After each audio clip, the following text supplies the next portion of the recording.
Hi, I'm Claire and this is my slightly belated February favourites video. Now, in addition to being a shorter month, February has been very busy for me, so I didn't think I'd have a ton to talk about, but there are a few things that I really did love in February. First, we've got some theatre.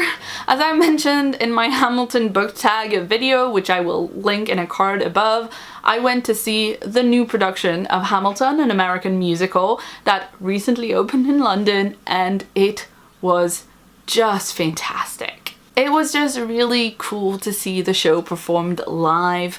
Much like with Les Mis, I have been obsessed with the music of Hamilton for a really long time, and I know the songs really well, but obviously all the visual elements, the acting, the costuming, the staging, the lighting, everything, it added all these extra layers of meaning, and it was so beautifully done.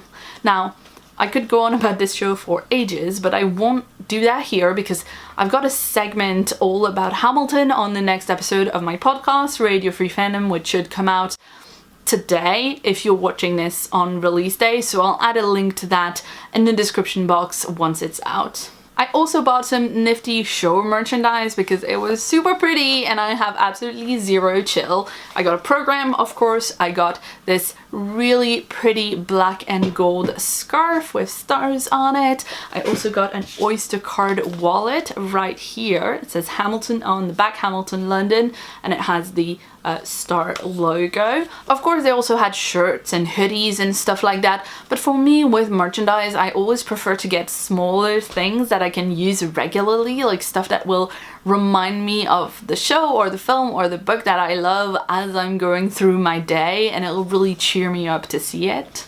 Next up, I want to talk about the Crystal Maze live experience, which I went to this month for a friend's birthday.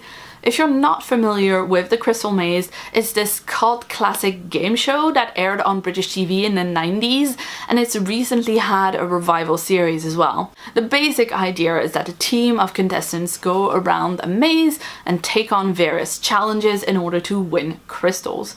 And in the live experience, as you can tell by the name, you get to experience the Crystal Maze by taking part in a very similar game. You put together your team and you go through the various zones in the maze. Everyone gets to do a couple of challenges. You get a chance to win some crystals. And there is someone escorting each team through the maze and maintaining the atmosphere and making it feel very much like the show, at least according to the Brits that were there with us. I had a ton of fun doing this, even though I didn't grow up with the show myself and I only watched a few episodes on YouTube to get an idea of what I was in for. But like, I can only imagine that it would have felt even cooler if this was a much cherished childhood memory for you that you were actually getting to live through. Next up is a pretty obvious one, and that is Black Panther. I saw it when it first came out in the UK. I've been thinking about it, turning it around in my head ever since. I won't talk about it too much here since I already made a 20-minute video about it, which I will link somewhere above in a card, but I've been really enjoying how much everything's been talking about the movie and analyzing every aspect. It's made my little MCU fangirl heart very happy. And now, bring on Infinity War. Speaking of superheroes and fanish glee, I also want to show you this gorgeous piece of Wonder Woman fan art. This is by Alice X Zhang, who is just a wonderful artist, and if you're in Doctor Who or BBC Sherlock fandom, you probably recognize her style because she's worked a bunch with BBC fan magazines and things like that. I was looking to get a present for a friend, but all of the prints of this Wonder Woman piece were sadly sold out and I couldn't get one. I did save a digital copy to use as wallpaper for my laptop, and it makes me really happy whenever I see it. Zhang has also recently announced that she's doing this massive secret project with Marvel at the moment, so I'm really looking forward to see the results of that one, and I would love to buy a few really nice big print of hers at some point when that finishes to just decorate the flower with. Next up, we've got XCOM Enemy Unknown. This is a turn-based tactical game in which no good, very bad aliens are in the process of invading Earth, and you play as the commander of XCOM, a military and research initiative that's trying to save the world. As you may already know, I work full-time for a gaming channel, and we've recently started a series on this game.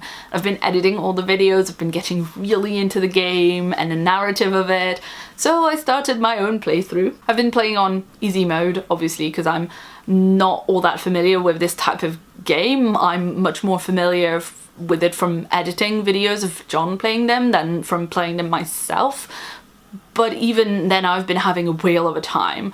The game's divided between managing the facility where you do your training and your research and all that, and I've been managing panic levels fairly well, all things considered. I've built a bunch of satellites really early. And then we've got battles against aliens in the field, which are also turn-based, which I really like because I can't really do games where I have to rush and do quick time events.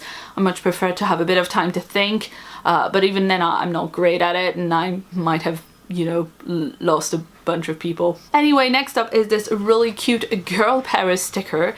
As I mentioned in my January favorites video, my best friend got me a 6 months feminist sticker of the month subscription thingy for my birthday, and this is the second sticker I've received from it, and I've got to say I like it even more than the first one.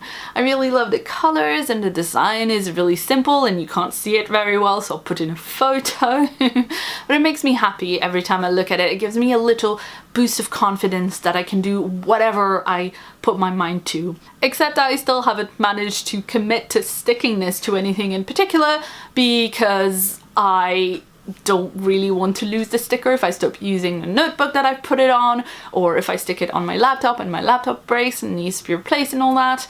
I feel quite silly admitting that to all of you, so it's probably a sign that I should get over myself and just stick the darn thing on something. And finally, I am very excited because MasterChef UK is back. I've mentioned this in my favorites video before in the past, but I do love cooking shows, and a new season of MasterChef is always welcome. At the moment they're doing the heats, so we're only getting like 2 hour-long episodes and 1 half-an-hour-long episode every week.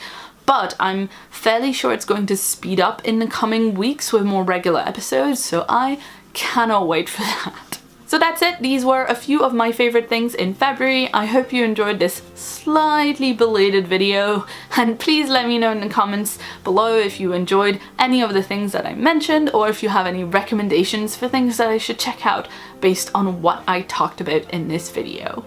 If you'd like to see more from me, you can check out a previous video right about here, and if you haven't yet, please hit the subscribe button that's on my face for new videos from me every week. I've been Claire, thanks so much for watching, and see you soon.